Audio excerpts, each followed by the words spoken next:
Hi everyone, welcome to Outside In with Zoe. Today we're joined by Josh De Buelle from Finext, a finance specialist, and we'll get to a story about that in a second, who's going to guide us through the 4 ways that you can finance your property and to buy a property. So I'm super excited because lots of these questions have been coming up quite a lot.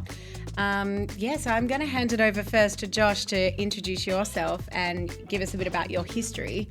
And then perhaps tell me that fun fact you told me about, 1, where the name for Finext came, and 2, why you don't like to be called a mortgage broker. Yeah, thanks, Zoe. Great to be here. Hopefully the information we can give you is helpful. So a quick backstory, I guess, about myself and my team. I started as a mortgage broker in Perth back in 2007. Quickly learnt what the term mortgage means, so I stopped using it a long time ago.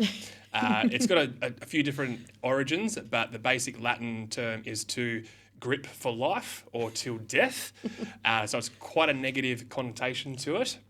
So hence why we use the term finance specialist. Yeah. A bit lighter, a bit friendlier. A finance or a home loan is usually for 30 years, and sometimes people consider that close to life.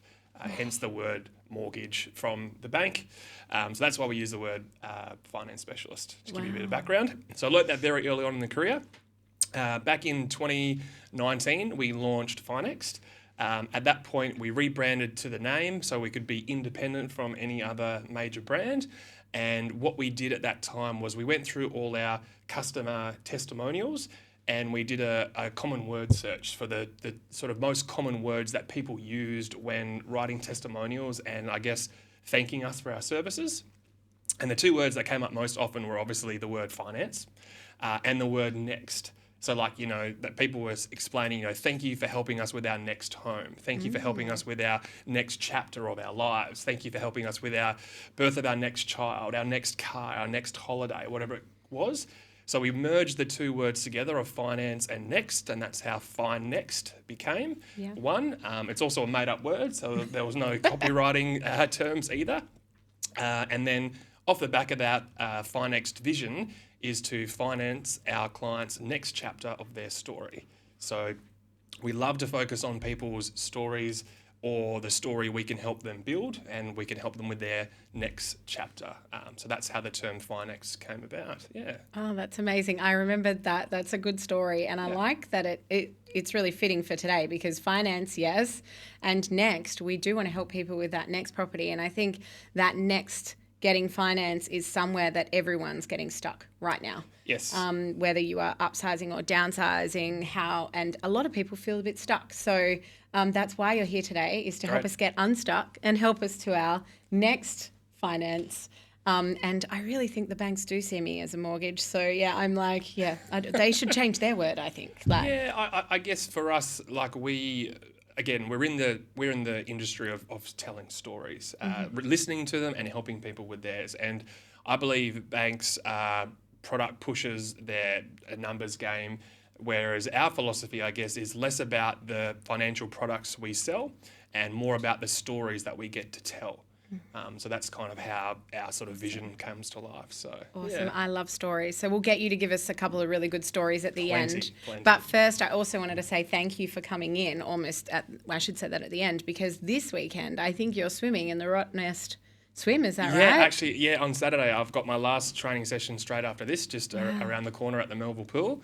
And then, massage tomorrow, lots of food on Friday, and then the swim on Saturday morning. Are you doing this solo or in a team? Solo was last time. This year, I've managed to rope in 3 other brokers from Queensland to come across. Wow. Part of the group I'm involved with, we do a lot of national conferences and things. Yep. And over the years, I've been over there talking about this thing called a Rottnest swim, because they're like, what's Rottnest? What is this? Yeah. So anyway, after a few beers one night, they're all saying, I could do that. So I'm like, all right, next year, enter us in. Last year, unfortunately, the weather was so bad, it got cancelled. We were only halfway through. Yeah. This year, we're hoping it's a little bit better and we can finish what we started last year. It's so getting a few extra people involved, raising a bit of money for a good charity. 3 days time we'll be there. Yeah. That's fantastic. And do you want to shout out your charity? Because I actually used to work with this charity. Did you really? When she first started. So Really? a long time ago. So Wow. I'll let you do the shout out. But Fantastic. Yeah, so we like to support a local charity called Zero to Hero.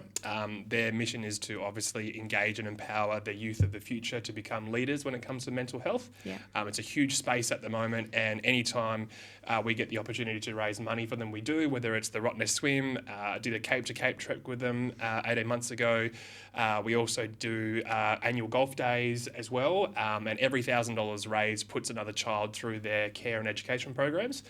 So anyone that we can do to support them, we will. So, yeah. So fantastic to see how far that charity has come, Yes. and with Ashley Harrison at the helm, who you would know that it would get to this point, which is Absolutely. fantastic. Yep. And She keeps pushing. Yeah. I will donate to you this afternoon. Oh, fantastic. Say thank you Thank for you so much. coming in today. Perfect. Thank you. Awesome. So let's get on to our hot topic for today. I'm going to get into, firstly, something really big happened yesterday across Australia, and there's lots of stuff about that. So I think we can, I think that'll lead us into the next, 4 ways to get finance. So we can quickly tackle the RBA rate cut. Perfect timing. Woo-hoo. Yeah. And yes, and what it actually means for me as a homeowner, I guess. And then we'll go into a buyer. What do you actually think it's going to mean for me? Sure. And maybe where it's going to go. Yep. So I guess it used to be every month, but now it's 8 times a year the Federal Reserve Bank of Australia meets, and they adjust their monetary policy to control all these bells and whistles and economic indicators. We're not going to bore you with that today. Essentially what happened yesterday is they reduced the cash rate from 4.35% to 4.1%. So the cash rate is basically what the government has their money based on, and then the lenders obviously add their margin on top and then give it to the retail customer like yourself and me. So with that 0.25% reduction yesterday, we've pretty much heard from all the banks now they are passing it on in full, which is the first step, because a lot of inquiry that comes through from people is, what does this mean for me? And in the first 24 hours we say, well, we don't know. Because just because the Reserve Bank does something doesn't mean your bank has to do something as well. Yeah. The other important thing to make mention of is if you are an existing home loan holder, your interest rate will only adjust if it's variable. Okay, so if you are on a fixed rate, which means you're locked into a rate for a certain period of time, these interest rate fluctuations don't mean anything. But as a variable home loan holder, it means that most banks have announced either between the 28th and the 4th of March, so 28th of Feb to 4th of March, so 2 weeks' time, that they will be reducing all customers, so new and existing, by 0.25%. What that means for the average size loan, let's just say around $500,000, is approximately $20 or $80 a month less in your repayments. Now, there's 2 factors to that. Just because it's a less of a repayment doesn't mean you have to actually reduce your repayment. So you could leave them where they are, or oppositely, you could reduce it to the new minimum if you're obviously, like a lot of people at the moment are concentrated on cash flow or any concerns.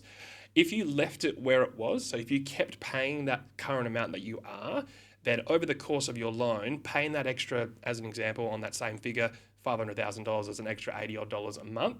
If you continue to do that, it would shave just over 2 years off your home loan on a normal 30-year term. It would come down to 28 years and just over $50,000 in interest. Wow. So a lot of the people that we talk to, we ask them when they want their review done is to say, look, could you maintain that current repayment? If you can, this is what it forecasts to. And with that comes a lot of other benefits: increased equity, additional property purchases in the future, that next chapter. So it's not always about just reducing it down straight away. It's a choice. Oppositely, when interest rates go up, the banks will automatically increase your repayments. You don't have a choice because you have to meet the new minimum. When the rates come down, it's optional. So your bank isn't going to automatically reduce your repayments. You have to tell them that you want to. Okay, so that's the other thing to keep in mind. And like I said before, if you don't do anything or you forget or you don't know what's going on, it just means you're going to be paying extra, which isn't a bad thing. No. So that's really good. Forward savings too, I guess. Forward savings or forced savings, which is always a good thing. And that sort of capitalizes existing customers. For new borrowers, what it allows them to do from, I guess, a borrowing power or a purchase price point of view, 0.25% reduction is approximately $30,000 additional in capacity. Yes. Okay, not that we encourage people to borrow more than they should, but if, for an example, they missed out on a property last week by, say, $10,000 for an affordability reason, this 0.25% reduction now allows them to actually increase by up to $30,000 on average, some more, some less with lenders. So it could mean that the next time they go for a property, they might have that chance of being successful. So will a lot of people, though. Correct. Don't get me wrong. If it's good for one, it's good for all. Yes. But it does allow, I know at the moment, just with limited stock supplies in the Perth market, it should hopefully allow people to flex their boundaries a little bit more, which just hopefully means less people miss out. Yeah. So that's the good news for new borrowers, because up until now, I guess if you've had a mortgage in the last 4 years, we haven't had nothing but interest rates increase or stay on hold. So the last time that the rates moved was sort of at the back of COVID in November 2020. So just over 4 years ago was the last move we've had. So for any new home loan holders, this is a welcome change. Spurs a little bit of positivity, also creates more competition as well. So I only see this as essentially fuel on the fire, really, for the Perth market. So it's good signs. I agree with that. Good signs. That does give me a question. How many people on your books, if you're allowed to answer, would you say are reapplying for finance, as in what's it called? Like a refinance? Yeah, that are wow. My words have just gone. Review? Reduction? No, not a reduction, for pre-approval. Sorry. Oh, okay. We're going to get to that later. But how many people are not getting properties and are applying for pre-approval, like a few times because they've missed out? Is that happening a lot, do you see, in Perth at the moment? There's a few extremes that probably move us away from the rule, and I'll explain what our rule is at Finext, and there's probably disagreements to this in the industry, but I'm happy to have that argument, a discussion with people whenever they want it. I would say an extreme case would be, I've had one customer that we've done, say, 3 or 4 approvals, or pre-approvals, I should say, over the last 4 years. And it's a real shame, unfortunately, because we did, let's say, their first one back in 2021. Yes. They were renting. Look, if I'm honest, they were too picky, didn't want to commit this and this. Anyway, here we are 4 years later. They've spent 4 years worth of rent. So there goes $100,000. They've priced themselves out of the market by about 500. So I guess in an extreme case, just because you are pre-approved doesn't mean you're going to buy a property. Yes, that's right. So that's just one side of our take on it. The other take on it is we can speak to somebody, get them really energized about the buying process, start all the document collection, the analytics behind what we do. And then as we're halfway through that sort of discovery phase that we call it, they call us and say, oh, Josh, we've just had an offer accepted. So oppositely, you can have all the planning and preparation in the world and be pre-approved for years and still not buy anything, versus talking to us today and then tomorrow having an offer accepted. Yes. So I guess there's no blanket rule you have to have a pre-approval. Yeah. In fact, our attitude is not to. Reason being, certainly get pre-qualified. Like we do a full scope of analytics, credit check, income check, bank statement scrape, use all the software that we can to pre-qualify a buyer up to, say, between 5 and 10 different lenders. Nice. The reason for that is there could be a disparity of $100,000 or $150,000 in borrowing capacity between those lenders. So Zoe, you might come to me and say, I want to buy a house for $800,000. I go, okay, fantastic. You've got this much deposit. Your income's good. This lender will suit that personality of that loan. And I use the word personality because a loan does have a personality. I know that sounds like a bit of a weird thing to say, but each loan does have its own story and personality. Yeah. But then 2 weeks later, you come and say, oh, Josh, I've actually found this house. It's only $500,000. It needs $200,000 worth of renovations. I want to buy it. And I'm like, well, Zoe, that loan that we've just organised for you doesn't work. Yeah. That personality doesn't fit that story. Yeah. So we've got to start all over again. Okay. Oh, but what do you mean? I made an unconditional offer. And I'm like, okay, well, clearly you didn't listen to anything we said, because that's the other mistake. Happens all the time. People think they're pre-approved, so they go make a cash offer. I'm like, no, you still got to we're going to get to that right now, aren't we? Yeah. We can get right into that, because, again, there's common myths and pros and cons between what a pre-approval actually means. Okay, let's do that now then. Let's do that, because Cool. We can jump right into it. I even myself, before I started in this whole property journey myself, I think I've refinanced twice. I've bought one property in my lifetime. So thought I knew enough, but I don't really know enough, or I didn't know enough until you see a different broker every time, or if you do, or the same one, you only know the circumstance that you're coming up against. So, correct. And that's going to change my entire lifetime with the different property situations. And it is changing again. So let's go through, like, top to tail, the 4 different ways you can finance property. Sure. If you just tell me what they are first, and then we can go into one in more detail. Sure. So you just mentioned, cash. What is cash? Well, so there's a whole story behind cash, but I guess when it comes to buying and selling a property is probably where we want to focus on today. So there's 4 different ways you can do that, okay? The most common one we see is when you buy a property subject to the sale of your existing home. So it means you're living in a current home, you want to buy this place over here, but you need to sell yours. So you would make that offer subject or conditional upon the successful sale and settlement, might I add. That's what most people forget, because you can't just sell your house, you have to settle. Yes. But then it becomes a conjunctional settlement, or it happens all at the same time. There's lots of different technical words.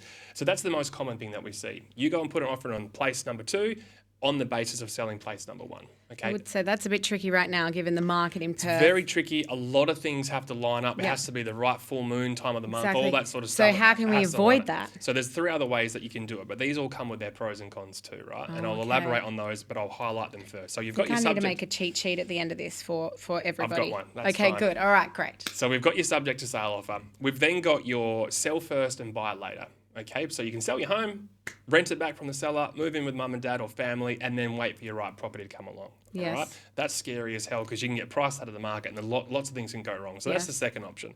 The third option is a term called bridging finance. Okay, now a lot of people might have heard that term.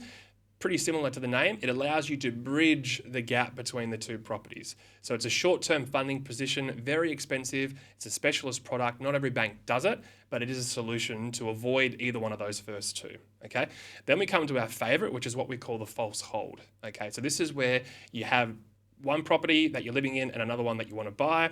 You, I guess, pretend that you're going to retain your new property as an investment property to leverage up your income to purchase the second one. Now, whilst that sounds risky by the term false hold, it doesn't actually put the customer in a position that they can't actually afford. If they did decide to rent their property out and purchase the second one, they could actually legitimately do that, because otherwise the bank wouldn't give them money to do it. But when they move in, they then sell their existing property, use that capital, then pay down their new loan, and they're left with the position they would have otherwise been in from the beginning anyway, but they've avoided the 3 other strategies, which are full of flaws. Ooh. Are we allowed to talk about this? Will the banks like come out for me or something? Well, see, this is something that you won't get when you go to the bank, because the reasons being, from a financial point of view or a broker, it's twice the workload. So you're doing twice the amount of work and getting paid once, or maybe even less. Bit of information about how brokers work, or how our brokerage works, is we don't charge our customers fees. We get paid by the bank based on the commission versus the amount that they spend. Now, some people might be thinking, oh, well, of course, you just want to write 2 loans to get paid more. But the opposite to that is, when that first property sells and they use that money to pay down the second loan, we have to actually give that money back to the bank. And you have to do that within 2 years, even if somebody sells a property that you've worked on, isn't it? Like, I just found that out the other day. It's called a clawback. So the banks are not short of making a buck, as we always see from their reports. So from a broker's point of view, yes, we have usually 18 months to 24 months of a clawback period. It's sort of a descending term that starts at, say, 100% in the first 12 months, 50% in the first 18 months, and then 25% in the 24 months. So yes, it means if the customer pays down the entirety or a portion of their loan, we have to hand back the commission that we earned from the bank. So to counteract the critics that probably listened to that false hold strategy just a minute ago, it actually doesn't pay us any more doing it. It actually pays us less, but we do it to help the customer in their next steps of their journey. So to elaborate a little bit more about the false hold. So what it does, or what it avoids, is it avoids bridging finance, which are usually at 3% higher rates. So let's say an average home loan rate is 6%, a bridging rate's 9%. So it avoids paying extra interest for that bridging period, which can be 6 or 12 months. So it adds up quick. It avoids the subject to sale restrictions, which means everything has to line up. Possible reduction in sale price, paying more for the purchase because you're having all these extra conditions to your contract. So it avoids all that. It avoids the buying secondary and selling first, which means you could get priced out of the market, moving into a rental, and then you're stuck, because I've seen that before. And you can't get a rental right now anyway. It's very difficult, again, unless you're going to overpay or go into a short-term Airbnb, which is, 3 times as much anyway. So I guess whilst the strategy is in concept quite straightforward, the benefits of it just outweigh all the other strategies while you're trying to buy and sell. If you're just buying straight out the gate and you're renting or living with family, these don't apply. This is just when you're trying to juggle the buy and the sell, or the sell and the buy, at the same time. So the false hold is a strategy. It does need expert guidance, because you have to understand the ins and the outs. And sometimes we have to place that customer with different banks for the in and then the out. Okay, coming back to the affordability Wow. piece. So let's say you want to buy property number 2 and your current bank won't actually afford you that, then we have to move you to a different bank. And then once the first property then sells, we can then move you back to the other bank. So we're going sometimes between 2 different banks, again, to sort of put that structure together. We do make the customers aware of all the fees for the ins and the outs, and we make sure we build in that buffer to cover it. Yeah. Okay. And again, like I said before, yes, we get paid for the 2 up front, but then we have to give 1 back because the sell the loan other gets one. paid out. Yeah. So we're not in any better position by, I guess, promoting or suggesting this particular option. As brokers, we can never tell somebody what to do. All we can do is provide the recommendations for the strategies. Yes. And it's the customer's choice to walk through which door they want. Yeah. So we outline them all. We put together a cost analysis and a feasibility study for each one of those 4. And I guess from experience over the last 18 years, it's the false hold that usually gets chosen. And from experience as well, it has, whilst it's not perfect, because nothing is, it has the least negatives to it out of the four strategies. Yes, I'm actually considering this at the moment, but tricky because we just remortgaged and I love my broker, but I was like, oh, so that's like another element to add to it, I guess. But she would, have to repay 1 and then maybe 2 to get 1. Sure. And I guess it's the nature of the beast for, in your industry, really. It is. And I guess I can't speak for all brokers or brokerages out there. Some do charge fees. And look, we are honest with clients, especially in a bridging scenario. So with the bridging finance, like sometimes we have a lot of customers, especially in the downsizing cycle, they're selling a property for 1.5 and buying something for 700. Yeah. So there's no debt at the end of it. So that's what we would call a no end debt bridging loan. Yeah. At which point the bank says, well, there's no loan at the end of it. You're getting paid 0. Yeah. So for that, we tell the customer, look, we can hold your hand through this whole process because there's only 2 banks in the market that will actually do it other than private lenders. Yeah. And we say, look, we can hold your hand through that process. But for our time, a normal, let's say they end up for that bridging period needed to borrow, say, the $700,000, right? Yeah. So we'd say, okay, well, normally our commission on that would be $4,200 from the bank. We cut that in half and we say, look, if you'll cover our time, we're only half of what we'd normally get paid, and we send them an invoice that they have to pay at settlement. Again, we don't charge unless it goes through, but that's just to protect our time because legitimately in that situation, we're not getting paid at all. It's not that we're getting paid and we're giving some back. We literally get paid nothing. Can you talk me through that a little bit more for a downsizer? Because I have a lot of clients like that at the moment that have a property. Mm-hmm. It's, they want to downsize and they don't want to sell before they buy. And then that property, they also don't want to rush, but they need the equity and they don't want to have to get a loan. So talk me through that. Sure. I guess you just touched on it quite a bit, but... So it's a similar situation to the false hold, but sometimes in that situation, if they're either retirees or pensioners, whatever it might be, usually in their later stages of life, they don't qualify from an affordability point of view for the false hold. Yes. So that strategy comes out the window. Mm-hmm. Most people at that age bracket won't want to move twice. It's very difficult, costly. Sometimes family can't always take them in. So in this case, what we call the no-end debt bridging loan is a perfect situation for them. Yeah. So it means they end up with no debt at the end of it. Yeah. There will be some interest and charges along the way, but if they're selling a property worth $1.5 million and buying something at $700,000, it's a pretty sure bet. And I use the word bet because it's still not a guarantee, that at the end of it, even if they have to sell that property for 1.2 instead of 1.5, they're only buying something worth 700. They're still going to have $500,000 left in the bank. Yeah. So the bank looks at that scenario and realizes, okay, well, we'll give them a 6-month period to do the bridging situation or solution. In that period of time, the bank will on-lend them the full amount, so the $700,000 plus the $35,000 in settlement costs, and then what they will do is they will capitalise the interest on top of the loan for that period of 6 months. Okay, so let's say as an example, the interest might be $4,000 a month. So every month, $4,000 is going to add and compound to the loan. Now, a lot of people would look at that as scary too, right? So it is because remember, bridging rates are quite high. The discussion around it, what needs to happen is the feasibility piece, like we said before. So we weigh the options up. Selling first, cool. Sell first, move into a rental. How much are you paying in rent? Someone that's just living in a $1.5 million property is probably going to rent something for $1,000 a week to take their stead or more. So all of a sudden, this $4,000 a month in interest seems less than what they'd be paying in rent. And then they've got to move twice, so there's those costs. Mm-hmm. So that's one argument.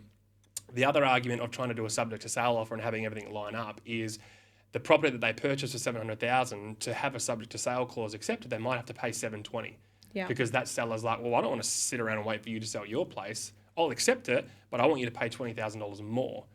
Oppositely, when they sell their home, they might then have to take a discount on the sale because they need to rush it to sell quickly to keep that other contract satisfied. Yes. So they could possibly be taking a $20,000 to $30,000 to $50,000 haircut on their sale, maybe paying an extra 10 or 20 grand on the purchase. Before you know it, they're 50 grand out of pocket. Yeah. Or you could just pay 4 grand at the bank and take your time. And that's if there's not 1,000 people at the home open. So in which case the subject to sale would just be like, nope, sorry, Correct. I've got 15 other offers. Sorry, mate, you're out the door. All of them are like, yes. Yeah. Exactly. And So that no end. So whilst, again, the negative to bridging is that it is expensive, it sometimes isn't as expensive as doing one of those other strategies. So again, the feasibility piece, which is what I specialise in my team, is I do the strategy and I have my lead brokers that then carry through the application, is I spend time on that strategy to tell the customer what their options are.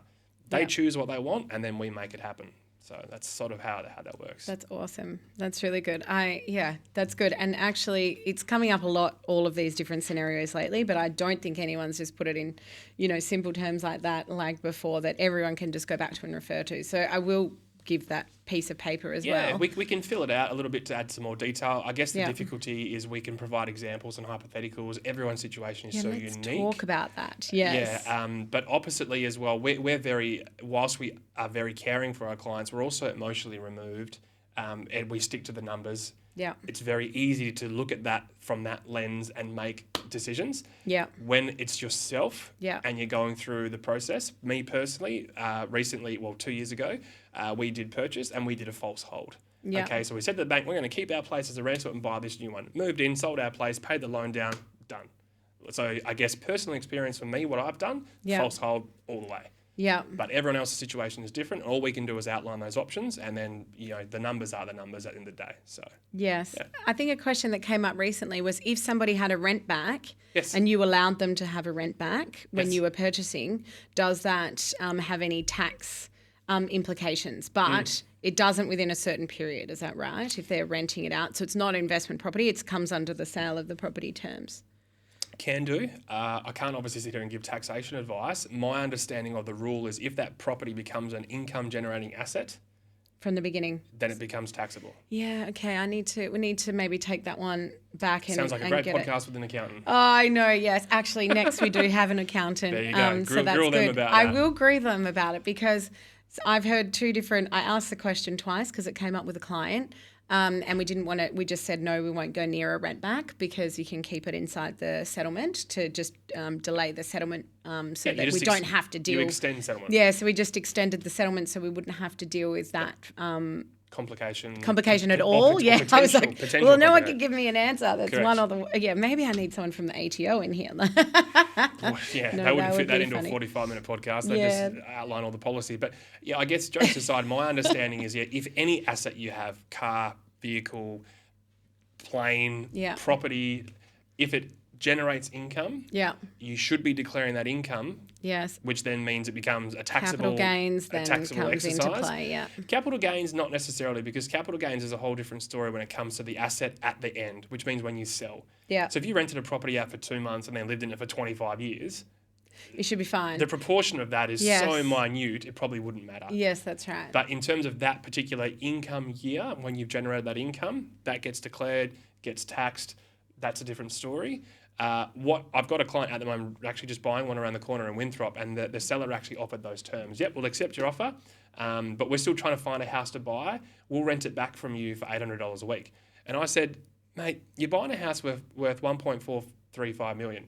There's no way I'd buy that and accept $800 a week. You tell them that if you do this, because he'd have to carry 2 mortgages for that period, it's going to cost you $8,000 a month to have that. So you go back and adjust those conditions and say, I'll rent it back to you for $8,000 a month. Yeah. Of course, they didn't want to do that. And I said, all right, well, our second offer is extend settlement to the 30th of July. Yeah. And they chose that option. Yeah, exactly. So it helped them negotiate it to avoid, because the other thing as tenancy rules, you would know, tenants have right of way of buyers and sellers. Yes. And so then if a tenant's stuck in the property and they can't get them out and they've sold their place, well, what are they going to do? So avoid that at all costs. That came up too, because sometimes it also could be that in a rent back situation that the agent's pushing the problem, then it's your problem. Correct. It's no longer their problem to help you get to that settlement date. It's on to, so stay away from that situation. If possible. And again, that comes down to, like myself, about 6 years ago, I actually did my real estate registration so I could understand contract law. And obviously with, 18 years of experience, I've almost seen all of it, although even today I was sitting with a first home buyer, a good friend of mine, and I was explaining to him about his clauses in his contract. And I said to him, actually, I read on the advertisement that there's a tenant in there until the 10th of April, but your contract doesn't mention that. And they said, oh yeah, they said they're going to be out by then. I'm like, well, it's not in your contract. He goes, what do you mean? I said, you should have a vacant possession clause in here. He goes, well, what does that mean? I said, I would never buy a property with a settlement date without a clause in there that says that tenant has to vacate prior to. Yes. Because he was like, oh, but they said that they're going to move out. I'm like, mate, saying and having it in a contract are two very different things. Yeah. So, luckily he hadn't executed the contract yet. He's now going back to the agent and saying, look, I just want a clause in there that says the buyer is aware that the seller will make this property a vacant possession prior to or at settlement. Otherwise, he could get the keys, settle, go there, and the tenant's still there. And he has no says about it. Yeah. So again, it's just that awareness, being aware. Like I said, it's probably the first time I've seen that, but the real estate agent obviously didn't do their job properly, but I've had many arguments over that. It's just about understanding what you can do. I think you mentioned to me before, sometimes knowing the other side, it's like going into a debate. Yeah. Understand your argument, but also understand the other person's side. I mean, that's what perception is, right? You've got to understand things from both sides or all sides to give that complete strategy. Yeah. So that's sort of where we come from. And actually, that is a good point. We'll get to that. So once, I think we've touched on another podcast episode, but while we're here, what is your process once offer's been submitted, then it goes subject to finance, right? Now what happens in the day of a life of you, like to get it over the line to unconditional, to finance approved? So this is, I guess, the first comment I would say is when people ask me, oh, how's work, how's job? I go, oh, it's fun. Because when someone's finance is accepted, you get to then be a part, you get dragged along in that next chapter for them, which is such an exciting time. Yeah. Sure, there's some times when people are selling property and they need finance because of, I don't know, separation, death, divorce, all those kind of things. But most of the time with a purchase, it's a fun journey to be involved in. So the first thing we do is we over-congratulate, we get involved, we send the little champagne popping emojis to the customer and say, congratulations, that's epic news, like well done, you've had an offer accepted, which, as you know, in this market is actually quite challenging. Yes. So the first thing we do is we get super excited and we match the customer's energy because we want to know that we're there with them at that same level. Then we go through our discovery phase, like I said before. If we hadn't done it already, we would now begin the document collection process, which is where we would do, first thing we do is we do a bank statement scrape and a credit check. So what that does is it gives us a 6-month insight into the customer's life, sometimes better than they know themselves. The software that we use scrapes the client's accounts with their permission, obviously. They have to give it to us. It doesn't just happen automatically. It allows us to then review every single one of their sort of living expenses, whether they've got defaults, overdrawn accounts, how much money they're spending at the grocery store, whether they're gambling, all those kind of things, right? Again, this helps us better position them from a affordability piece. So we can say, yep, hi Zoe, we can see you're spending this much per month. These are going to be your repayments. This is your income. You've got a little bit of surplus left, so everything lines up. So we do that discovery and we make sure it all fits. Then we go through the strategy piece, which is when we line up that affordability with the top 5 lending options for what their preferences are. So that could be the type of interest rate they want, how much they want to borrow, what features and bells and whistles they want on the loan. So we get the affordability piece done, match it with the top 5 solutions for the customer to choose. Once they've done that, we then do all the paperwork. If it is a first home buyer, there's other grants and application forms we do as well. But basically we take all that stress out from the customer when they try and do it themselves. We just do it all pre-filled, all electronic. They can sign it on their phone, go get the approval. On average, most banks are usually between 2 and 3 days for approval, which is an interesting case because if someone's got a 21-day finance clause, which means once they've made their offer and it's accepted, they've got 21 days to meet the finance deadline. If that finance comes through in 7 days, and then on the back of that, they've got a 21-day settlement clause, that gets pulled forward. And sometimes that can cause other issues. But luckily there's... that one just today. We did. So then there's things like variations and negotiations that can happen, of course. But usually that would be the preference. Yeah. And oppositely, though, another customer just today, we had their finance approved last Thursday. And I said to the bank, please don't issue the letter. Issue it next Wednesday, which is today, because they want to line up a settlement period. So the bank said, yep, no worries, just remind me on that morning. So I sent them an email this morning, approval letter came through, the customer's happy because now their 21-day settlement period begins. So I guess in the middle of all that, what we're doing whilst all that back and forth going with documents and banks is we're constantly communicating and updating the clients with what's happening on their side, which could be a building inspection gone wrong or a timeline blowout or whatever it might be. Because whilst we're doing all that, there's their side of things happening too. So that's kind of why I guess you have to be aware of everything. So you basically become that person's, I wouldn't say life coach because you're not coaching them out of everything, but you are basically in their corner for that sort of 6 to 8 week period of one of the biggest decisions and hopefully their best decision that they will make usually 1 or 2, maybe 3 times in their life. So that's pretty fun. So that's, after nearly 18 years, I'm still as excited and energized by helping people through that because it's just fun. Yeah, that's what I love about it too. It's really good. And I've had the pleasure of working with a lot of mortgage brokers through that process. So it's fun. And everybody does work differently. I think you touched on that before. Everybody's got their own style, just like different people. And it's different. Mortgage brokers all operate quite differently. But there is definitely some different learnings after every single one. So having a mortgage broker with lots of experience is a great thing, as you said, to hold the letter, knowing your customer, knowing, what they want. So telling them if you want to have 42 days for settlement is important. And on the other side, so as a buyer's agent, we generally ask the real estate agent and their side, what's the terms that you would like? Yeah, what would you like when we write the offer on behalf of our clients? And as you pointed out in one of your examples, that happened today where, they wanted it soon and now they want it longer. So when you write on or before, that finance dropped really fast, super fast. You said finance seems to be going through fast at the moment. So that finance dropped really fast and settlement got pushed forward quite a bit. So we're now doing a variation of a contract. So, it does pay to know all of the details and sometimes you don't and sometimes they change. So I think the best thing you can do, and this is probably a life statement as well, but certainly for this important process, is keep the lines of communication open. There's one of the things that we implement with our buyers is if there's a couple buying or 3 people buying, is the first thing we do is we establish a group chat, whether that be on Messenger or WhatsApp or just with text, because sometimes you're updating one person, then you're getting a phone call 5 minutes later from the other person. You're like, I just had this conversation. Like, don't you communicate? Sometimes people are working differently. There's FIFO, they're interstate, whatever. So the first thing you do is establish a group text for your customers, and then also I usually do a group email with all my what we call our related parties, which could be building inspector, settlement agent, conveyancer, solicitor, divorce attorney, whatever's going on. And importantly, your real estate agents as well. Because then that way you send one update. Hey guys, just letting you know, bank's all good, but we're not issuing the finance approval till next week because of X timeline. Send all 6 people know what's going on. Don't ring me and bother me and go, where's my finance approval? Like, I sent you an email, read your email. So just establishing communication is key.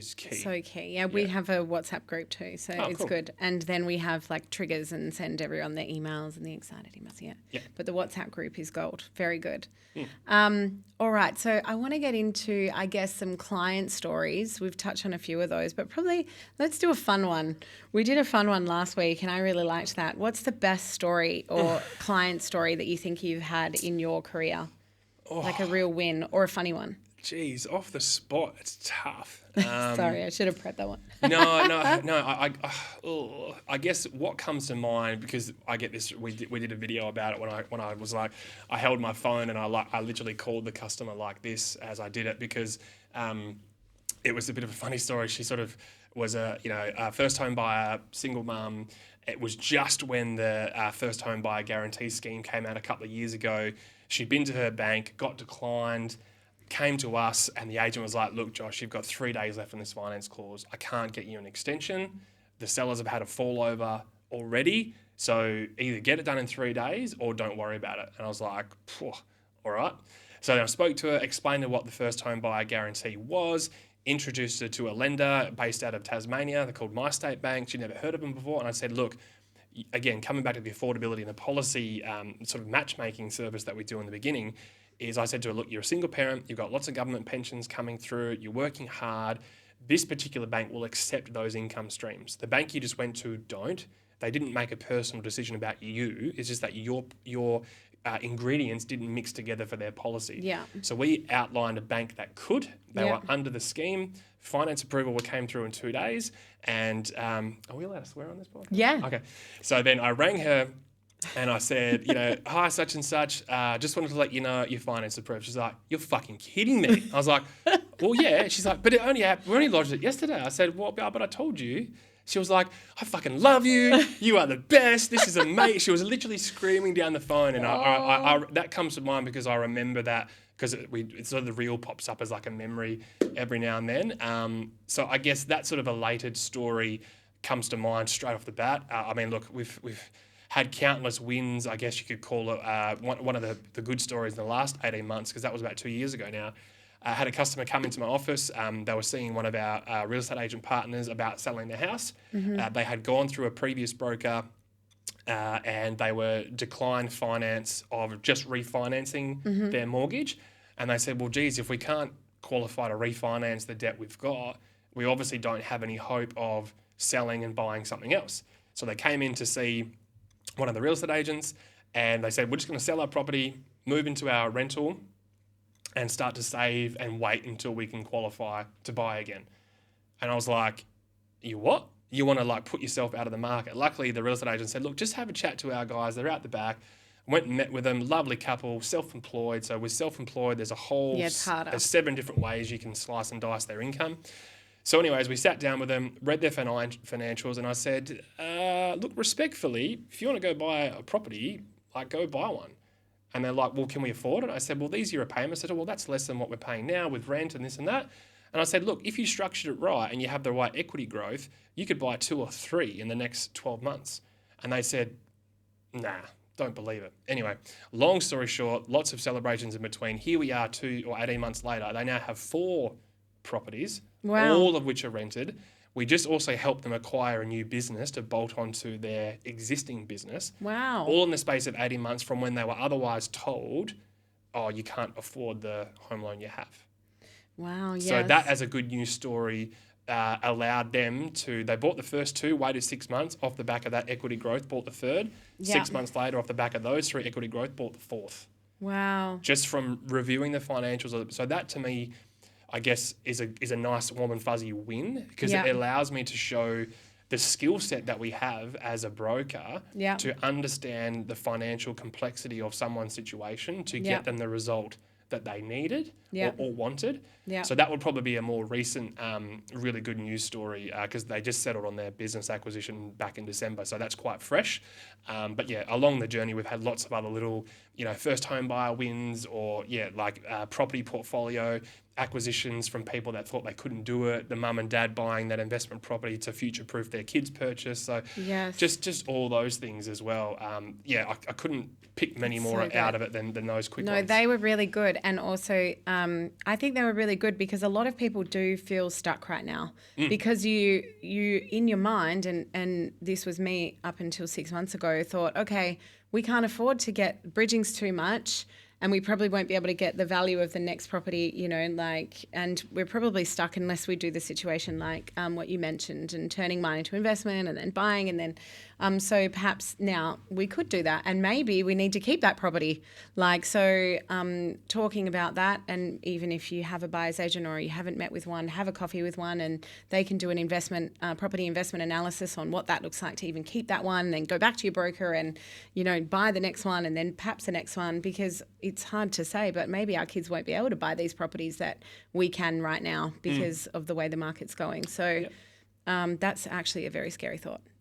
It's funny that I think it's current, so it becomes scary. I think it's a bit of a media myth though, and I guess that's relatable back to, say, when we were growing up in the early 90s, people were buying properties for $100,000, right? Yeah. On average. Between $80,000 and $120,000 was your average price in the early 90s. Today, those properties are worth $800,000, between 7 and 800. So if you look at, say, a 7x or an 8x multiple of a property, you're looking at that same property today worth $800,000. Would you say it's going to 8x again? Probably, I would say probably not. I don't care. People can say that I'm wrong, whatever. But I don't reckon that $800,000 property will now be worth $6.4 million in 30 years' time. No. Like, that's ridiculous. But if you go back to the early 90s, that property was worth 100,000 and now it's worth 800. So all the people gas bagging out there was, oh, our kids have got no future. And it's like, well, we bloody well went through it.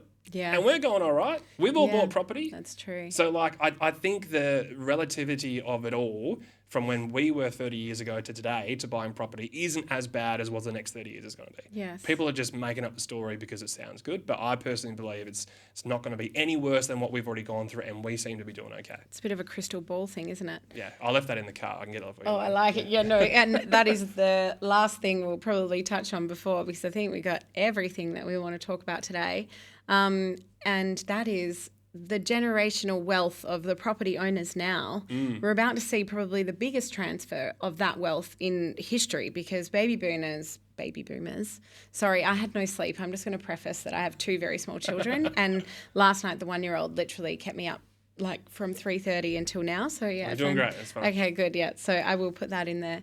But yeah, the biggest generational wealth transfer is about to happen in our generation. So probably in the next 10 to 15 years. So I guess, yeah, let's keep that in mind. And I guess, what do you think with your crystal ball what impact that might have in terms of Perth property and, you know, for our industries together? We don't see a lot of elderly customers as, I guess, mortgage, you know, necessary, because they usually own those properties and have done for 30 years. So it's not, we do see, though, a lot of what we call interfamily purchases happening. Yes. So kids buying property off parents or grandparents because of that, like, oh yeah, we've got these investment properties, we're going to sell them all to our grandkids. And that's probably the side of it that we see. Personally, I think if there are people out there, and a lot of the, I guess, portfolio holders are people that have held property for quite a long time, because like I said, you go back into the 70s and 80s, they were buying them for $40,000, $50,000 and $100,000 in the 90s. So I think as time goes by and those people, you know, unfortunately age and they start to downcycle their asset or their wealth position, I would like to hope that they do give their family first right of refusal of the purchase. However, if they don't, well, then hopefully it just means more stock that becomes available to the market, which with our record low, you know, sort of listings at the moment will only help. And one thing to note about favourable purchases between family is, even though the contracted or the transferable amount that you agree upon, just a note in there, doesn't necessarily mean that's what the property is based on. Office of State Revenue will do their own internal valuation and determine what that property is worth, which is what stamp duty and transfer fees are based on. Yes. So even if you wanted to sell me a property for $1, if that property is worth $700,000, I'm paying stamp duty on $700,000. It also means I'm not eligible to be a first home buyer. I don't get any grants, and all the other fees are applicable at State Revenue's value, and it's at their discretion.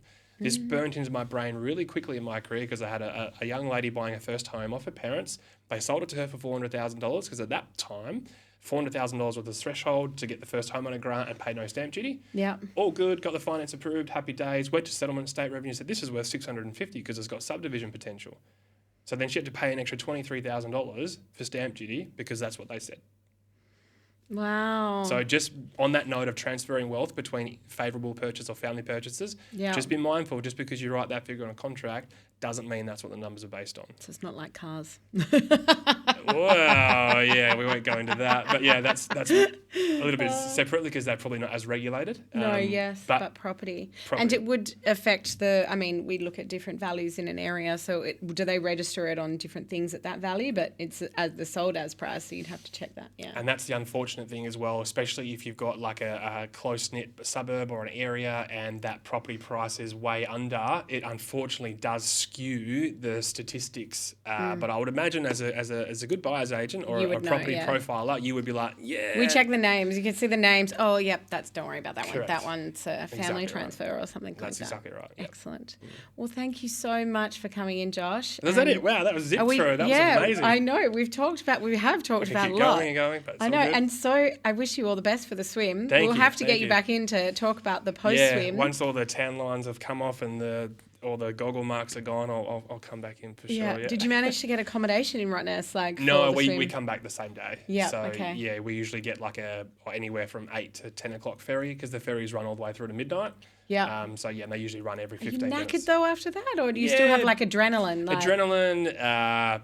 excitement, all that sort of stuff. It's one of my favorite days of the year. Like on the water, you've got over 1,000 boats and teams. Yep. Everyone's in a good mood. If you're not in the swim, just get down to Cottesloe Beach for the launch from 6 o'clock. Like it's like a festival. There's bars and lots of music going on. So it's an awesome morning for sure. Awesome. Yeah. Well, best of luck. Thank you.